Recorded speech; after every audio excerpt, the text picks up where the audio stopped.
thank you for joining us for another segment of Meet the Author. My name is Dr. Sherrie Walton, and I help busy professionals go from purpose to publish to profitable in 90 days. So I'm here today with one of our best-selling authors, that our international author. And I'm like overjoyed when I talk to her, because this is my first international client. And I have to tell you very quickly before I bring her on to speak how we met. So, and this is just talks to the power of your intentions, the power of your words, the power of your thoughts. I had did a very silent, just quick prayer one day that I wanted to have a client in China. Just very random. I'm out shopping. I'm like, boy, I would love to have a client in China. And it was a desire of my heart, but I didn't know where to go, what to do. So let me tell you how things happen and how God moves on our behalf. While I was sleeping, probably about a week or so after that incident and when I prayed that, I was sleeping. And when I woke up one morning, the next morning, I had all of these Facebook notifications and I was like, okay, this is a lot that went on. I'm just tagged in all these posts. Come to find out, a client of mine had recommended me to this beautiful young lady that we're going to be talking to today, because she was looking for someone to help her write her book.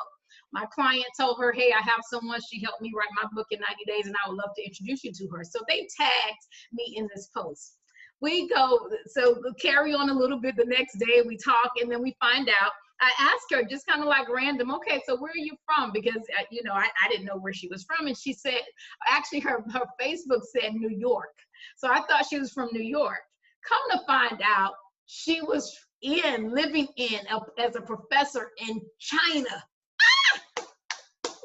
Let me tell you, you better be careful what you pray for, you ask for. When you really want something, it comes to pass. So this was my introduction to this beautiful young lady. We met through Facebook by a referral while I was sleeping. That's a whole nother story for another day, that tells you that you don't even have to put yourself out there. You just have to put the right intentions in motion. While I was sleeping, I was introduced to her. And I have to tell you, this has been a journey. I love her to life. I've been to Guangzhou for her book release, and now I am introducing her to the U.S. market, because she's all over the world. So now I'm bringing her back to introduce her to the U.S. market. So today we have none other than the author of Bed Stuy to Beijing, Unapologetically Black in China, Dr. Cheroll Dossett. Welcome, welcome, welcome. Thank you for joining us today. Yes, and thank you, Dr. Walton. I want to say, when you said you had a client in China, I'm sure your listeners and viewers were thinking, is she Chinese? As you can see, the only thing that's Chinese in me is my taste in food. So I just want to thank you. Yeah, it has definitely been a journey. Our journey began, I believe, in September, I think, or August or September. And I was because it happened very quickly. So when Dr. Walton says she can help you birth your book in 90 days, she is truly the midwife. That's for sure, because I was at a stage in my life trying to figure out what's the next level for me, what's the next task that I'm supposed to do, or in other words, what is my next assignment? Because I look at life as my assignment. She mentioned that I am from New York. Yes.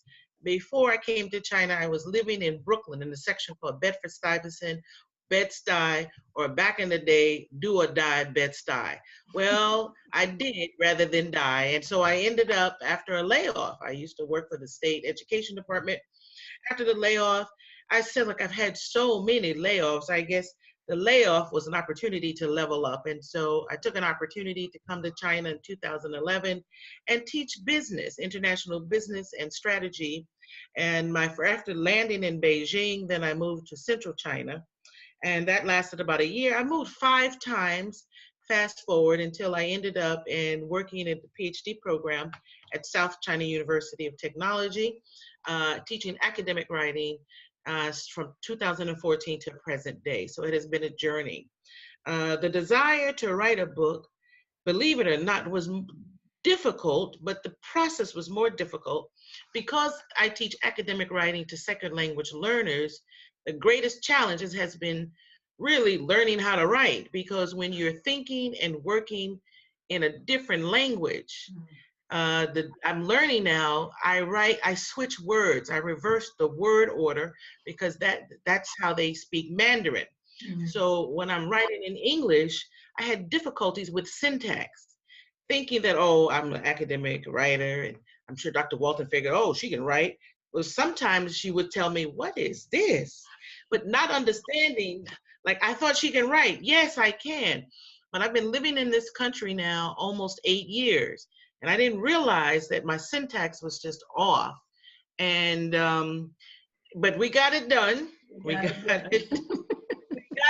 I mean, it was really a struggle. The theme from Bed Stuy to Beijing, Unapologetically Black in China, it really came as a result of an encounter I had with a colleague whom since read the book and he was very offended.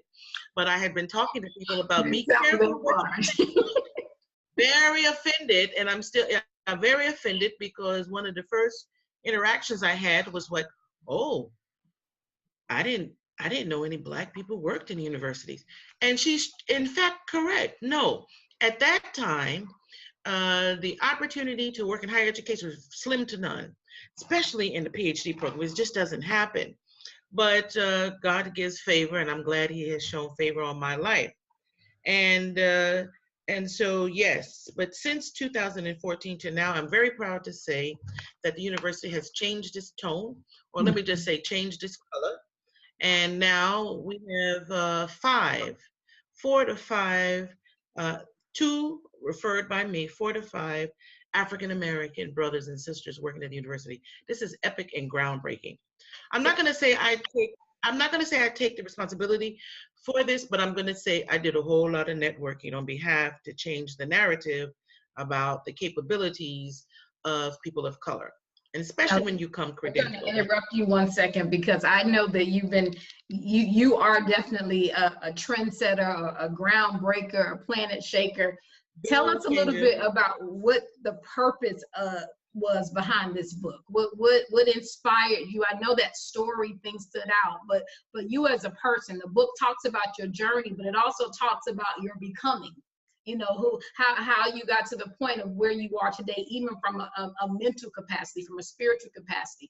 So talk to us, why was it important to write the book, and what was more or less the purpose behind it? Well, when I look at my social media footprints, the digital footprints, I can record something. Back in 2011, China has a similar version of YouTube called Youku, Youku. And I remember recording, I used to do a weekly show, believe it, things always come back, and it was called ESL Cafe. During that particular interview, a student was interviewing me, and they were asking me about what's the next step. They want to get to know the foreign teachers in China. And one of the things I said, oh, before I leave this country, I want to write a book. I had forgotten. I had said I wanted to write a book, because I say a lot of things, and thoughts do become things, and I'm very transparent. And so when I looked at that recording, I was like, oh my goodness. So I already put it out there in the cosmos. I wanted to write a book. But what informed the decision was the importance of expressing my voice. I grew up in a time where I was always socialized into accepting that I needed to tone down. Just tone down. That's not ladylike.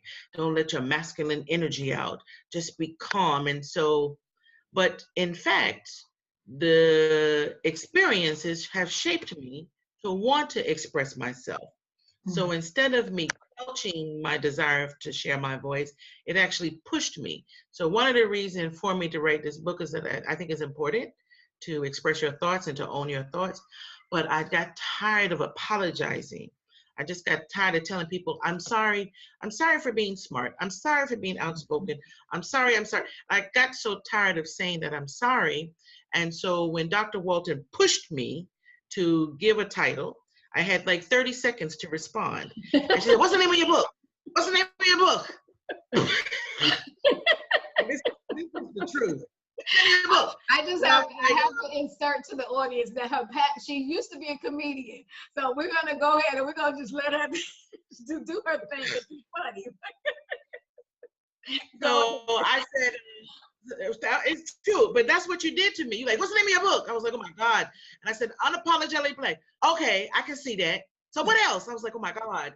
So I said, okay. And I said, I had to think of something quick that sounded nice. I said, oh, Bed Stuy. Oh yeah, Beijing. Bed Stuy to Beijing. Okay, that's good. Yeah. And that's all it took.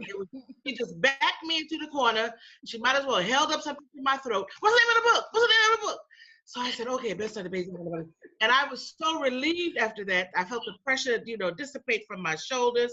And I was like, that is the name of the book.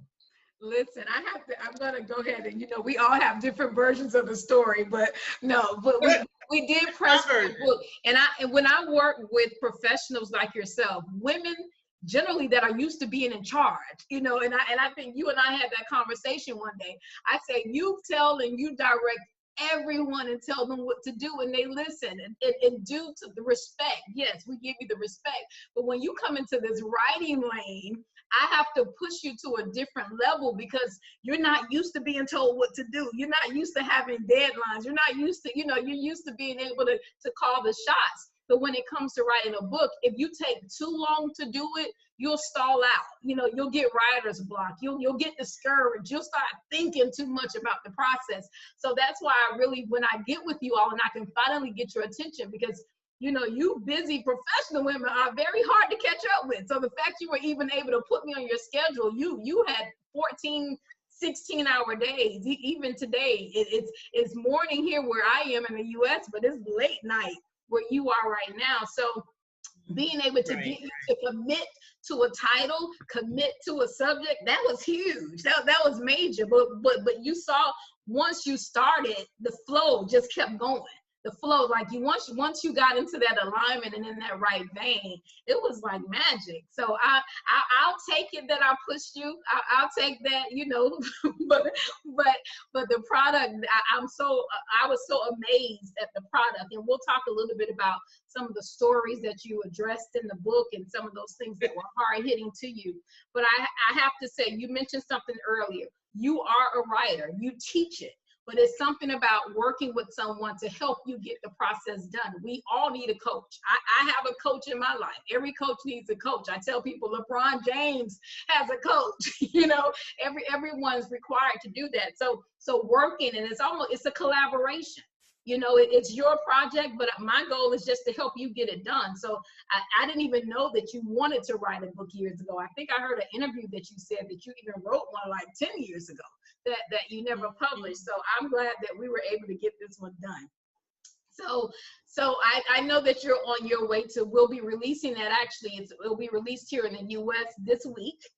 So congratulations. We want everyone to go out and purchase it. We will be putting the information up on the screen because we want to make this the bestseller. It's been a bestseller in China. Now it's time to make it a bestseller in the U.S. because this is where you're from. This is your ground.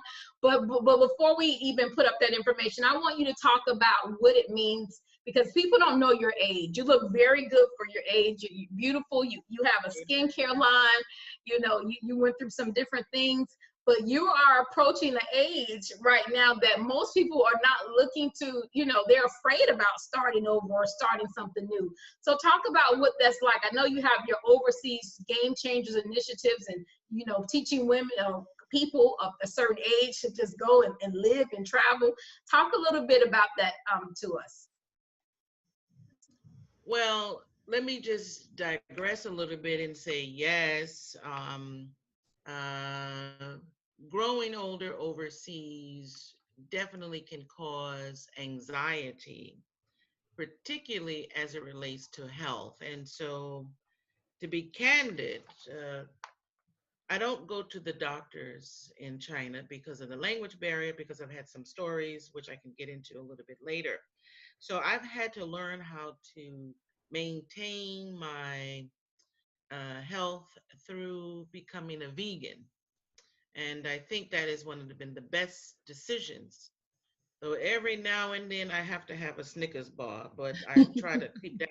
I try to keep that under wraps because I had a chocolate addiction at one time, and I was able to get over that. But becoming a vegan, and a raw vegan in particular, has probably been credit to growing older in this country in terms of healthcare and not understanding the healthcare system, and just really apprehensive because the way in which I'm treated. So I just want to share a little story. The reason why last year I had an accident and I was texting and drinking tea, or cha in Chinese is cha. And in the process, I just lost my balance because, number one, I did suffer with hypertension at one point, but becoming a vegan has taken care of that. But needless to say, my grip, I lost balance with my grip with my hands. And the reason I lost grip with my hands is because when I was 40 years old, I suffered a minor stroke. So the left side, I lost the activity from my left side of my body. So I had to retrain myself how to use my hands again and to just to be independent. So once coming through that, it took about 16 months. But every now and then, if I feel like I'm not focused or rushing, my hands do lose grip. Things slip through my hands. And I never had a chance to tell people that part of the story, but things slipped through my hands. So while I was texting, the hot pot of water slipped through my hands, and it scalded my face. Literally, it scalded the eye, all on my side, down here, and also in my throat. And so I remember just lying in bed, and this actually is being in my bedroom, but I was lying in my bed, and I had knocked on the wall of my neighbor so she can come. And I usually leave my door open because in China, you can leave your door open. Nobody comes in. And if they do, it's at their own risk. But anyway, so I was left my door open, and I had to tell her, I said, listen, do me a favor, call my daughter and tell her I said goodbye. Let her know where the extra ATM card is in her apartment, and just tell her I said goodbye. And so as I lay back down, I was literally, because the person was nervous, a nervous wreck. Be careful, if you think you're going to die, get somebody who is strong that can pray over you, because she didn't know what to do. But anyway, so I remember just lying down in the bed, and I closed my eyes, and I just felt like somebody whispered in my ear, get up, get some turmeric and honey. And I walked, like somebody was walking with me. I got up, went to the kitchen, got turmeric and honey, made a paste. I was in excruciating pain, made a paste and applied it, because at that time my lips began to swell like platypus, and I started losing, I couldn't breathe. And I wanted to go to the hospital. I never wanted to go to the hospital. I said, take me to the hospital. This person was a nervous wreck. I said, but let me go to the ATM machine. She said, how can you go to the ATM machine? Because in China, if you don't have money to pay up front, they won't see you. I was like, I gotta go to the ATM machine. She said, but you're about to die. I was like, I'm not gonna die. We're not going to the ATM machine. So we get to the ATM machine, we get in the taxi, get to the hospital. The people at the hospital started laughing at me. Not because of what they saw, maybe because they were embarrassed that they could not provide services to me because of the language. I interpreted it that they were laughing at me per se, but then I said, So the intern on duty had enough gumption to give me this machine that they use that you inhale. It's called atomizer, and it helps reverse inflammation. That saved my life. But I still had to deal with the burns inside my throat, the blisters. And so I walked out the hospital. I was angry, and I was like, oh my God. So of course, I'm used to being the subject of ridicule, being an African-American, tall Black woman in China, but I didn't care. Came back, and I remember just closing my eyes. And I literally said this. I said, well, Lord, if I'm supposed to be here, you've got to show me what to do. Long story short, I was able to create a plant-based solution just with things I have in my kitchen, because I am a vegan, and I understand essential oils and raw and herbs and things, and I was able to create a solution. But to tell you the truth of the matter, this sounded really strange. As I was standing in the kitchen, it was about 2 o'clock in the morning. Spirit told me to call my assistant, Aisha, and I said, Aisha, I need you to come to my place. That's 2 o'clock in the morning in China, and bring me some tilapia fish. She said, but madam, you're a vegan. I said, I don't care what I am right now. Bring me some tilapia fish. And so she came quickly and brought me some, because she used to be my private cook. Yes, when you live in China, you can have a private chef. So anyway, I'm a professor. I need a private chef. So anyway, so she brought me some tilapia fish, and I told her, wash it off and dip it in rose water. She's like, I don't understand this. But at the same token, you have to understand my face is burned and it's raw, and you can see the pink of the skin. You can see everything is just really messed up. And she said, oh, and then the first thing she said was, oh, you've lost your beauty. I hate for somebody to tell me that what I lost, the word lost triggered me. I said, I don't lose. And so I said, I tried to explain to her, I could barely talk. So what she did was she cleaned the tilapia skin, skinned it off, took off the scales, dipped it in the rose water, and then I wrapped my face in it. And I said, now leave. I said, leave and come back in 3 days. And she said, okay, madam. She's from Tanzania. So she was like, okay, very respectful. She said, okay, madam. So I wrapped my face in this fish oil skin for 3 days. When I took the wraps off, you can no longer see the pink of the skin. This tilapia skin actually helped started the healing, but I still had to deal with blisters. The whole skin was all messed up here. I have pictures where the burns were here and the patches, and I had a contract. So it was January the 3rd. I had to report to work on the 13th of January. This was winter holiday. And I said, if I don't go to the contract, I'm going to miss the money because these kids can't look at me with all these burn marks. And then everybody who would see me would say, ew, look at you, ew. I was like, you know what? God, you don't let me lose, okay? Okay? And I made an agreement. I said, listen, Father, you don't let me lose. And so I went in the kitchen. I mixed the right amount of solution. Then by the 11th of January, my skin was like this. Wow. Wow. So, That's amazing. That's and amazing. so since then, I now make a plant-based solution called Noir. It's customized. I can work with any situation. I've helped people heal from burns from their feet, water burns, Chinese, not just, and I've even actually washed a Chinese foot. They never had a Black person touch their feet, more or less wash their feet. I know what they must have felt like on Easter with Jesus, because I had washed her feet. It was a very humbling. See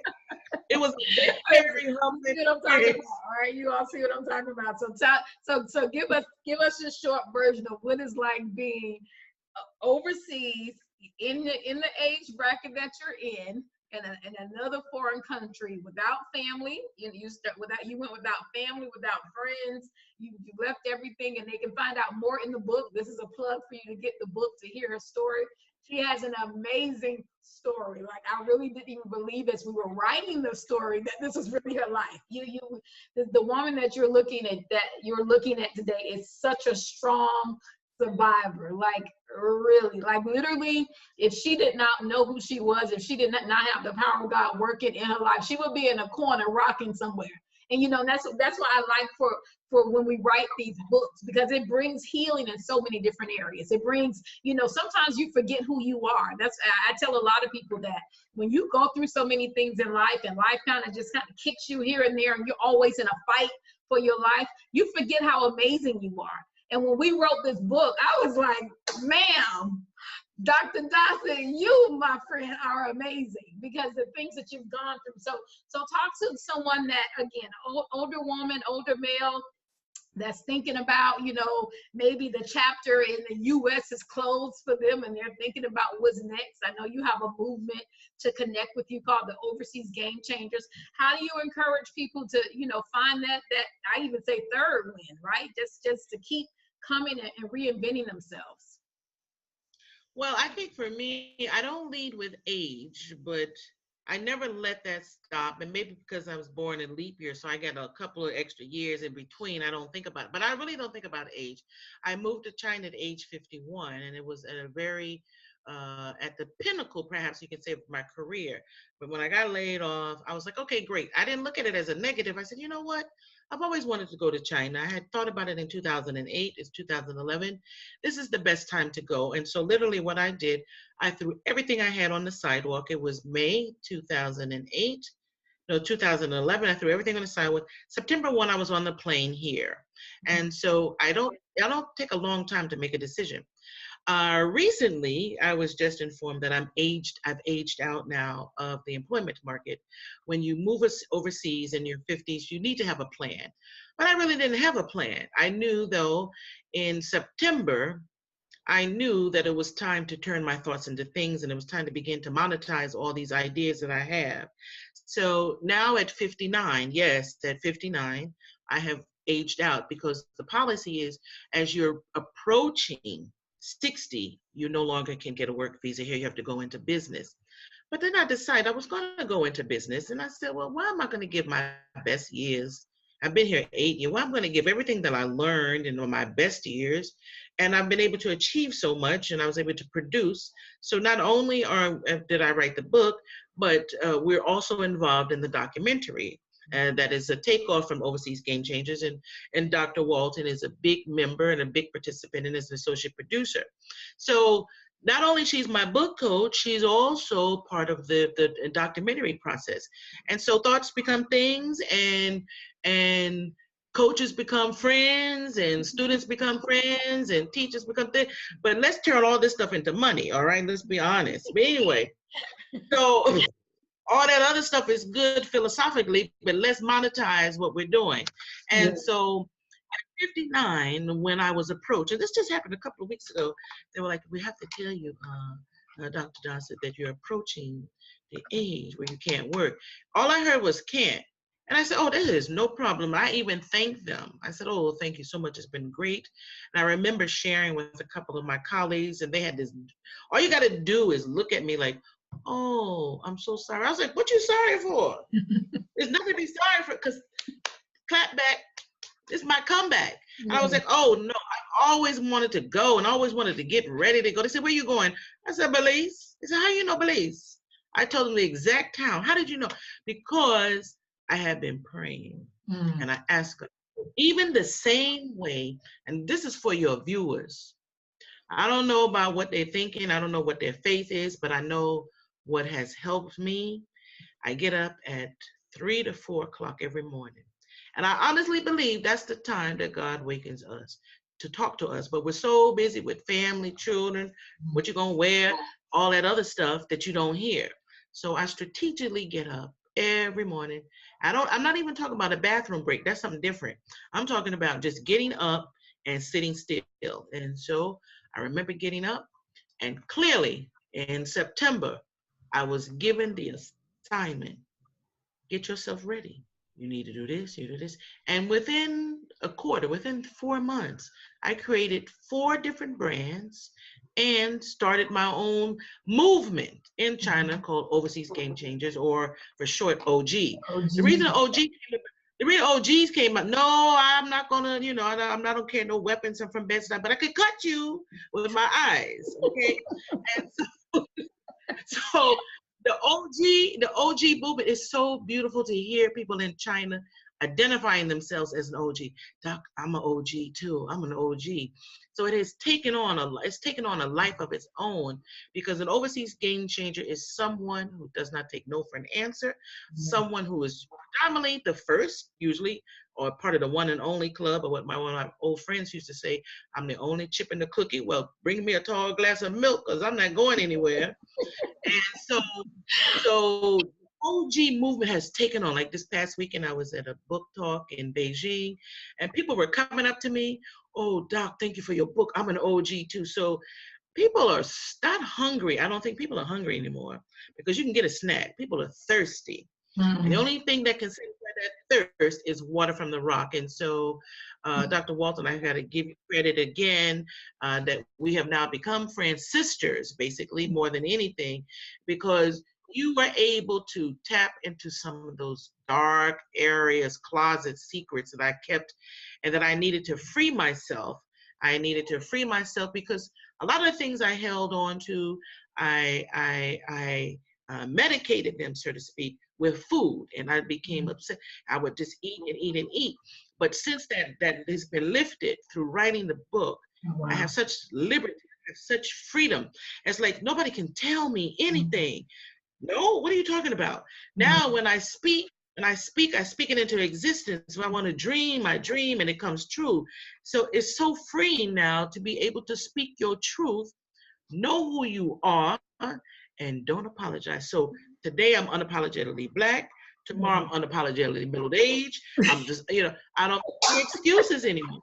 So it's a beautiful thing to come into your own. It's really a beautiful thing. And listen, I'm over here. I'm about to get up and run around this room because when we met and when we talked on the phone, I told you, I don't know if you remember, I said, once you write this book, it's going to unlock so many things for you. I say, it's going to unlock, I said, you're going to start getting ideas. You're going to start putting businesses together. And sure enough, and I tell every client this, and I don't know, and I probably have said this in other videos, I don't know if they really believe me. Like, everyone has to walk into their purpose and their assignment. I know my assignment clearly. Right. It comes in the forms of books, but it's to bring healing and restoration, but to also help you realize you've been sitting on all this amazingness. I didn't bring amazing to you. You were already it, but the book, writing the book, reliving the stories, reliving and having to face your mirror of how amazing you really are, you start saying, wait a minute, I'm unstoppable. Like I've seen a shift in you. It's been less than a year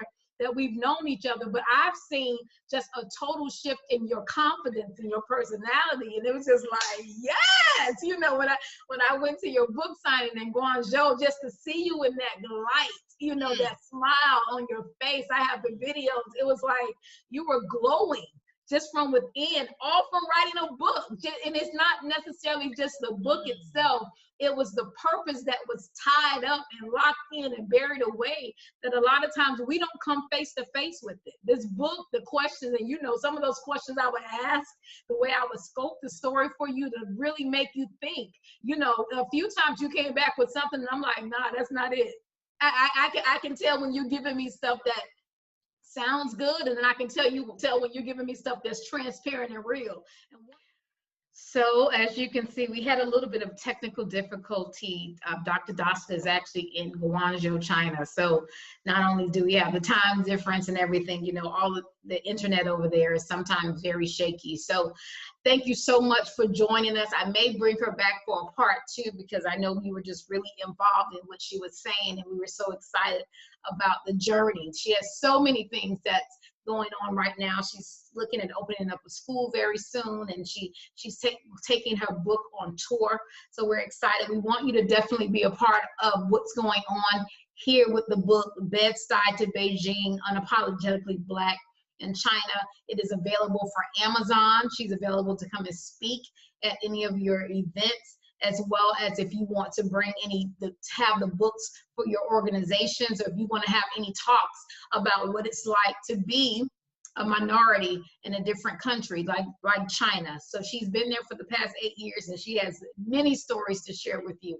So I'm so excited that you have joined us today for another talk with one of our amazing authors. She will be on the bestsellers list, and we want your support so that we can go ahead and make that happen. You can connect with her at www.overseasgamechangers.com, www.overseasgamechangers.com. And again, my name is Dr. Sherrie Walton. And if you are tired of being the only one that benefits from your purpose, call me today so that we can write your best-selling book in 90 days. I would love to be a part of your journey to help you unlock purpose. You can reach me at www.iamsherriewalton.com. That's www.iamsherriewalton.com, or you can email me at admin, ADMIN, at iamsherriewalton.com. It's been my pleasure to be with you today. You have an amazing day on purpose. Bye-bye.